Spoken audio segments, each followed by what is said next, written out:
అందరికీ నమస్కారం. భారతదేశంలో తొలి మానవుడు ఎక్కడ, ఎలా జీవించాడు, అతడు ఎక్కడి నుండి వచ్చాడు అనే ఆసక్తికరమైన కొన్ని విషయాలను ఈ వీడియోలో చూద్దాం. భారతదేశంలోకి తొలి మానవుడు ఎంత కాలం క్రితం అడుగుపెట్టాడు అనే విషయంగా శాస్త్రవేత్తల మధ్య వేర్వేరు సిద్ధాంతాలు, వివరణలు ఉన్నాయి. ఇదే 100% కరెక్ట్ వివరణ అని చెప్పడానికి లేదు కానీ, ఎందుకంటే పరిశోధనలో కొత్త విషయాలు వెలుగులోకి వచ్చిన కొద్దీ సిద్ధాంతాలు, వివరణలు మారుతూ ఉంటాయి ఎప్పటికప్పుడు. అయితే ఈ విషయంగా మాత్రం ఎక్కువ మంది సైంటిస్టులు అంగీకరిస్తున్నది, ఇదే నిజం అని నిర్ణయాత్మకంగా చెప్తున్నది ఏమిటి అంటే, భారతదేశంలోని మొదటి మానవుల పూర్వీకులు 1.5 మిలియన్ ఏళ్ల క్రితం ఆఫ్రికా నుండి వచ్చారు అని. 1.5 మిలియన్ అంటే 15 లక్షలని అర్థం. అంటే 15 లక్షల ఏళ్ల క్రితం ఆఫ్రికా ఖండం నుండి వారు భారతదేశానికి వలసలుగా వచ్చారు అని సైంటిస్టులు అందరూ ఏకగ్రీవంగా నమ్ముతున్నారని చెప్పవచ్చు. తొలి మానవుడు ఆఫ్రికా నుండి భారత్లోకి వచ్చాడనడానికి ఆధారాలు ఏమిటి అనే విషయానికి వస్తే, పురావస్తు పరిశోధనలో భాగంగా భారత్లో జరిగిన తవ్వకాలలో మధ్యప్రదేశ్లోని నర్మదా లోయ మధ్య ప్రాంతంలో ఒక పుర్రె ముక్క బయటపడింది. 1982లో ఈ తవ్వకాలు జరిగాయి. అయితే ఇప్పటి వరకు భారత్లో ఇలా దొరికిన మానవ అవశేషాలు అన్నింటిలోనూ ఇదే అతి పురాతనమైందిగా గుర్తించారు. ఇది సుమారుగా 5 నుండి 8 లక్షల ఏళ్ల క్రితం జీవించిన హోమో ఎరెక్టస్ యొక్క శిలాజంగా శాస్త్రవేత్తలు భావిస్తున్నారు. 2.04 మిలియన్ ఏళ్ల క్రితందిగా భావిస్తున్న హోమో ఎరెక్టస్ జాతికి చెందిన మనిషి శిలాజం సౌత్ ఆఫ్రికా గుహలలో కనుగొన్నారు. ఈ శిలాజమే హోమో ఎరెక్టస్ జాతిలోని అన్నింటికన్నా పురాతనమైనదిగా ఇప్పటి వరకు ఉంది. సౌత్ ఆఫ్రికాలో దొరికిన ఈ శిలాజము మన భారతదేశంలోని నర్మదా నది లోయలో లభించిన 8 లక్షల ఏళ్ల క్రితపు శిలాజం రెండు ఒకే జాతికి చెందినవిగా కనుక్కున్నారు. భారత్లోని హోమో ఎరెక్టస్ పూర్వీకులు ఆఫ్రికాకు చెందిన వారుగా దీనిని బట్టి శాస్త్రవేత్తలు చెప్తున్నారు. ఈ హోమో ఎరెక్టస్ల శిలాజాలు ఇండోనేషియా, చైనాలలో కూడా లభించాయి. వీటి అన్నింటిపైన జరిపిన పరిశోధనల వల్ల వీటి పూర్వీకులు ఆఫ్రికాకు చెందిన వారిగా వీరు తేల్చారు. ఈ పరిశోధనల్లోని నిజాన్ని నిర్ధారించడానికి అనుకూలంగా పురావస్తు శాఖ వారి పరిశోధనల్లో తమిళనాడుకి చెందిన పురాతన ప్రదేశమైన అత్తిరంపాకం అనే ప్రాంతంలో 1.5 మిలియన్ సంవత్సరాల క్రితం నాటి రాతి పనిముట్లు లభించాయి. అయితే 10,000 ఏళ్ల క్రితం నుండి 8 లక్షల ఏళ్ల క్రితం దాకా గడిచిన పాతరాతి యుగానికి చెందిన పనిముట్లు చాలా ఎక్కువగా లభించాయి. వీటిని అచెలియన్ పనిముట్లు అంటారు. ఈ అచెలియన్ సాంప్రదాయానికి చెందిన పనిముట్లు అటు ఆఫ్రికాలోనూ ఇటు భారత్లోనూ ఒకే విధంగా ఉన్నాయి. ఈ అన్నీ కూడా హోమో ఎరెక్టస్ మానవుడు ఆఫ్రికా నుండి భారత్కు వచ్చాడు అనడానికి ఆధారాలుగా పనిచేస్తున్నాయి. వీరు ఒక్క భారత్లోకే వచ్చారు అనుకోవద్దు. వీరు యూరేషియా, పశ్చిమాసియా అంతటా కూడా వ్యాపించారు. హిమాలయాలకు వాయువ్య ప్రాంతంలో విస్తరించిన శివాలిక కొండలలో రామాపిథికస్ అన్న పేరుతో మానవుని పూర్వజాతులు ఉండేవని మొదట్లో నమ్మేవారు. కానీ వారు ప్రైమేట్స్కు పూర్వీకులుగా తర్వాత తేల్చారు. ఒకసారి హ్యూమన్ ఎవల్యూషన్లోని ముఖ్యమైన దశలను కొన్నింటిని చూస్తే మనకు టాపిక్ కొంచెం బాగా అర్థమవుతుంది. అది చూద్దాం. మొదటి దశ ఆస్ట్రలోపిథికస్, రెండవ దశ హోమో హ్యాబిలస్, మూడవ దశ హోమో ఎరెక్టస్, నాలుగవ దశ హోమో నియాండర్తల్, తర్వాత 5వ దశ హోమో సేపియన్స్. ఇవి ప్రధానమైన మానవ పరిణామ దశలు. మొదటి దశ ఆస్ట్రలోపిథికస్ కి ముందు కూడా చాలా దశలు ఉంటాయి. ఆయా ప్రాంతాలలో ఆయా పేర్లతో పిలుస్తూ ఉంటారు ఆ దశలని. అయితే ఓవరాల్ గా ఇవి మాత్రమే ప్రధానమైన దశలు. ఇక ఈ 5లోని 2 పరిణామ దశలకు సంబంధించిన అవశేషాలు మాత్రమే భారత భూభాగంలో లభించాయి. ఒకటి హోమో ఎరెక్టస్, 2 హోమో సేపియన్స్. మిగతా ఆస్ట్రలోపిథికస్, హోమో హ్యాబిలస్, నియాండర్తల్ మానవుల అవశేషాలు మన భారత భూభాగంలో లభించలేదు.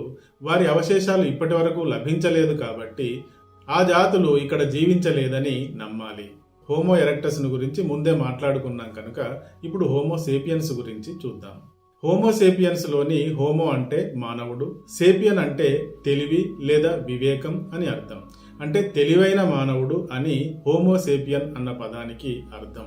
ప్రస్తుతం ఈ భూమిపైన జీవిస్తున్న మన మానవ జాతులు అన్నీ కూడా ఈ హోమో సేపియన్స్ జాతికి చెందినవే. హోమోసేపియన్స్ లో 2 దశలు ఉంటాయి. మొదటిది పురాతన దశ. అది 3 లక్షల సంవత్సరాల క్రితం నుండి 1,60,000 సంవత్సరాల దాకా కొనసాగింది. రెండవ దశ ఆధునిక హోమోసేపియన్స్. ఇది 1,60,000 సంవత్సరాల క్రితం నుండి ఇప్పటిదాకా ఇంకా కొనసాగుతూ ఉంది. అయితే ఈ పరిణామ దశలకు సంబంధించిన అతి పురాతన శిలాజాలు అన్నీ కూడా ఆఫ్రికాలోనే లభించాయి. కాబట్టి మొదటి మానవుడి ప్రయాణం ఆఫ్రికాలోనే మొదలయ్యింది అన్నది శాస్త్రవేత్తల యొక్క విశ్లేషణ. ఈ హోమోసేపియన్స్ మానవులు మొదటిసారిగా 65,000 ఏళ్ల క్రితం భారత్లోకి ప్రవేశించినట్టుగా పరిశోధనలు చెబుతున్నాయి. ఆఫ్రికా బయటి ప్రాంతంలోని వ్యక్తుల డిఎన్ఏ L3MT DNA అనే గ్రూపుని కలిగి ఉంటుంది. ఆఫ్రికాలో మాత్రం LO, L1, L1A, L1C లాంటి 15 పాత వంశపు డిఎన్ఏలను కలిగిన వారు ఉంటారు. అంటే ఆఫ్రికా నుండి బయటికి వచ్చిన ప్రపంచ ప్రజలు అంతా ఒకే వంశానికి చెందినవారు అన్నమాట. హోమోసేపియన్స్ 65,000 ఏళ్ల క్రితం వచ్చారని ఎక్కువ మంది శాస్త్రవేత్తలు అంటున్నప్పటికీ 77,000 అని, 80,000 అని, 1,20,000 ఏళ్ల క్రితం వచ్చారని చెప్పే పరిశోధనలు కూడా ఉన్నాయి. సరే, ఏమైనప్పటికీ వీరు 65,000 ఏళ్ల నుండి 80,000 ఏళ్ల మధ్యకాలంలో భారత్ను చేరారని మాత్రం అనుకోవచ్చు. వీరికి ముందు ఇతర ఆదిమ మానవ జాతులు భారత్లో లేరా అంటే 15 లక్షల ఏళ్ల క్రితం నుండి కూడా ఉన్నట్టుగా పరిశోధనా ఫలితాలు ఉన్నాయి. కానీ ఆధునిక మానవ జాతి అయిన హోమోసేపియన్స్ మాత్రం 65 నుండి 80,000 ఏళ్ల మధ్యకాలంలో వచ్చారనడానికి స్పష్టమైన ఆధారాలు ఇప్పటి వరకైతే లభించాయి.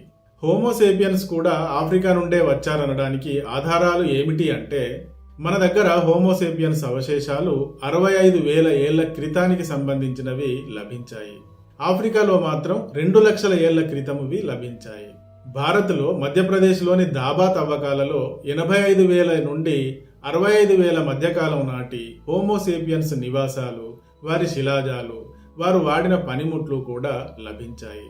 భారత్లో హోమోసేపియన్స్ 65 నుండి 85,000 ఏళ్ల క్రితం ప్రవేశించి జీవించారు అని చెప్పడానికి ఇవి పురాతన ఆధారాలుగా పనిచేస్తున్నాయి. 15 లక్షల ఏళ్ల క్రితం వచ్చిన హోమో ఎరెక్టస్లు అయినా, 75,000 ఏళ్ల క్రితం వచ్చిన హోమోసేపియన్స్ అయినా ఎందుకు భారత్ దాకా వచ్చారు అంటే, వారు వేటను కొనసాగిస్తూ వచ్చారు. ఆహారాన్ని సేకరించే ప్రయత్నంలో భాగంగా ముందుకు ప్రయాణం చేస్తూ వచ్చారు. అసలు వీరు ఆఫ్రికా ఖండం నుండి బయటకు ఎందుకు బయలుదేరారు అని అంటే, ఆఫ్రికాలో అప్పుడు తీవ్రమైన కరువు రావడాన్ని కారణంగా చెప్తారు. అదే సమయంలో మధ్యప్రాచ్యంలో మాత్రం జీవించడానికి అనుకూలమైన వాతావరణం ఏర్పడటం వల్ల వారు దానిని వెతుకుకుంటూ ముందుకు కదిలి వలసలుగా బయలుదేరారు. ఇక వీరు ఆఫ్రికా నుండి భారత్ దాకా ఎలా రాగలిగారు అంటే, సముద్రాలను, నదులను అంతటి ఆదిమ కాలంలో ఎలా దాటి రాగలిగారు అనేదానికి వీరు ప్రయాణించిన దారిని ఇమేజెస్లో చూస్తే బాగా అర్థమవుతుంది. వారు ప్రయాణించిన రూటుకు సంబంధించిన కొన్ని ఇమేజెస్ ఇచ్చాను, చూడండి. ప్రస్తుతం భూమి 7 కాంటినెంట్స్ గాను 5 ఓషన్స్ గాను ఉంది. కానీ 70,000 ఏళ్ల క్రితం భూమి ఇలా లేదు. ఖండాలన్నీ భూమార్గంతో లింక్ అయి ఉండేవి. కానీ హిమయుగాంతం తర్వాత గ్లేసియర్స్ కరిగి సముద్రం లెవెల్ పెరిగి ఖండాల మధ్య ఉన్న భూభాగాలు నీట మునిగిపోయాయి. హోమో ఎరెక్టస్ గాని, హోమోసేపియన్స్ గాని వారు భూఖండాలను భూవంతెనలపై నుండి దాటుతూ సముద్ర తీర ప్రాంతాల నుండి ప్రయాణం చేస్తూ భారత్ను చేరారు. అలాగే ఇతర భూఖండాలు అన్నింటికి కూడా ఇలాగే చేరారు. వీరు రాతి సుత్తులు, రాతి కోర్లు, పదునైన రాతి రేకులు, చేతి గొడ్డళ్ళు, స్పియర్స్, ఆఖరిలో బాణాలు కూడా తయారు చేసుకుని తమ వేటలో భాగంగా వాడేవారు. ఇది భారత్లోని మొదటి మనిషి ఉనికికి సంబంధించిన శాస్త్రవేత్తల వివరణ. అయితే ఆఫ్రికా నుండి వచ్చిన వీరికంటే ముందు భారతదేశ భూభాగంలో జీవించిన మానవ శిలాజాలు ఎన్నో కూడా పరిశోధనల్లో బయటపడ్డాయి. వారు వాడిన సాధనాలు, ఆయుధాలు, వస్తువులు కూడా బయటపడ్డాయి. అందుకని ఈ హ్యూమన్ ఎవల్యూషన్కు సంబంధించిన ఈ టాపిక్లో ఇతరత్ర వాదనలు కూడా ఉన్నాయి. ఎన్ని ఇతరత్ర వాదనలు ఉన్నప్పటికీ ఆధారాలన్నీ మానవజాతి మూలం మాత్రం ఆఫ్రికా నుండి మొదలైనట్టుగానే చెప్తాయి. భూభాగాలన్నీ ఆ కాలంలో ఒకటిగా కలిసి ఉండేవి కాబట్టి ఒక చోటు నుండి వేటాడుతూ భూమి అంతటికీ విస్తరించడం వారికి సాధ్యమైంది. ఈ వీడియో కానీ నచ్చితే తప్పకుండా లైక్ చేయండి. అలాగే ఇంతవరకు మా ఛానల్ని సబ్స్క్రైబ్ చేసుకున్నట్టయితే సబ్స్క్రైబ్ చేసుకోండి. నెక్స్ట్ వీడియోలో మళ్ళీ కలుద్దాం. జై హింద్, జై భారత్.